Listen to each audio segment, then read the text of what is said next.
આપણે ત્રણ પ્રકારની અહીંયા શ્વાસ નળીને બતાવી હોય તો કઈ રીતે બતાવી શકાય? તો એની માટેની એક એપ્લિકેશન છે AR લુપા AR મોડમાં, બરાબર? તો AR મોડ ની અંદર આપણે એટલે બે થઈ જશે આવા, બરાબર? અને બે ની અંદર આ રીતે મોબાઈલ મૂકી અને બાળકોને આપણે જોઈ શકીએ છીએ. આની અંદર દેખાડી શકીએ છીએ આપણે VR બોક્સમાં. આમાં જોઈ શકીએ છીએ કે VR બોક્સમાં 3D શું દેખાય છે? શું દેખાય છે? એ ઉપર આકાશનો ઓલે બિલ્ડિંગ દેખાય. હા. પછી બીજું નીચે કાંઈ સ્લાઇડ થતી હોય. ડાયનોસોર આવ્યો? હા. Virtual reality. આવી રિયાલિટી સાચી છે નહીં, પણ આમાં જોવો તો તમને ખબર પડી જાય. તમે અહીંયા જંગલમાં ચાલ્યા જાવ છો. હોય તો બોલો ક્રિશાબેન, કેટલા આવશે?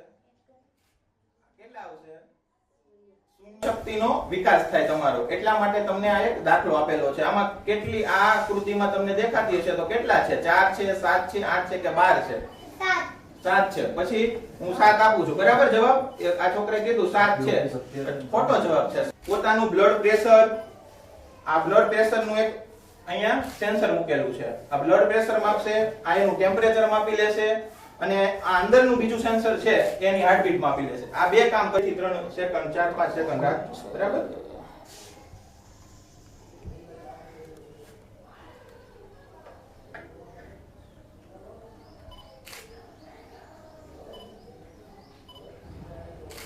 હાલો 94 છે. હા હા બોજી હા જોયું. Hello okay. હવે રેડી જો 95. તેથી આપણે લાલ અને લીલું એટલે કે સાચો ડેટા કયો છે અને ખોટો ડેટા કયો છે વ્યુઅલ ને.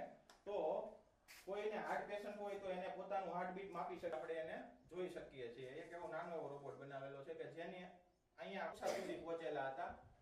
વલસાડ મુકામે આપણે ગુજરાત સરકાર દ્વારા એ અહીંયા નાનું એવું પ્રેઝન્ટેશન મૂકેલું છે સ્માર્ટ હોસ્પિટલની અંદર. જીવન શિક્ષણ માસિક ઓલું હા, આખી ગુજરાતની બધી જેટલી શાળાઓ છે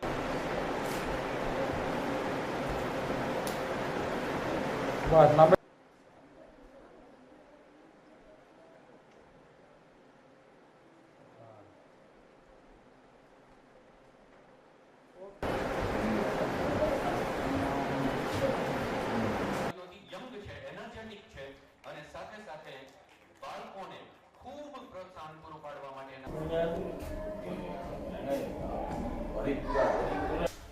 મારું નામ દવે વરુણ છે.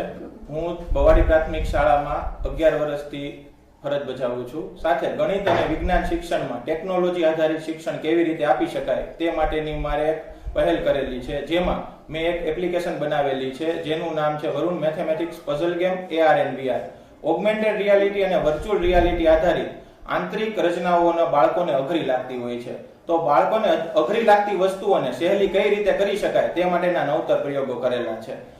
ઇનોવેશનમાં મારા કુલ 8 ઇનોવેશન અત્યાર સુધીમાં મેં કરેલા છે. તેમાંથી મારું એક ઇનોવેશન રાજ્ય કક્ષા સુધી પહોંચેલું છે, જે ગણિત અને વિજ્ઞાન કીટ તૈયાર કરેલી છે, જેમાં બાળકો જાતે પ્રયોગ કરી નિર્ણયને અવલોકન કરી બાળકો જાતે જ એમની પ્રવૃત્તિઓ કરી શકતા હોય છે. સાથે મેં નેશનલ ફેસ્ટિવલની અંદર ગણિત અને વિજ્ઞાનના આધારિત એક મેં પ્રોજેક્ટ બનાવેલો છે જેનું નામ છે data analysis robot. Data analysis robot આપણે હોસ્પિટલની અંદર જે વસ્તુ હોય છે એનું SpO2 અને હાર્ટબીટ માપી શકતા હોય છે. સાથે સાથે જીવન શિક્ષણની અંદર મારો હમણાં જુલાઈ મહિનાની અંદર એક લેખ પ્રસ્થાપિત થયો છે જે વ્યવસાય શિક્ષણ ઉપર છે. સાથે ગણિત અને વિજ્ઞાન આધારિત કેટલીક પ્રવૃત્તિઓ બાળકો જાતે કરતા હોય છે, એના બદલે મેં એક એપ્લિકેશન બનાવેલી છે જેમાં બાળકોને જાતે પ્રવૃત્તિ કરે અને સાથે સાથે ગમત સાથે જ્ઞાન મળી શકે તે માટેનો એક આગળ પ્રયોગ કરેલો છે. મારું નામ કોગતિયારી છે. હું ધોરણ 6 માં અભ્યાસ કરું છું. મને ગણિત અને વિજ્ઞાન નાગરા લગતા વિષયો ભરમસર દ્વારા એપ્લિકેશન માધ્યમથી અઘરા લગતા વિષયો સરળતાથી બનાવે છે.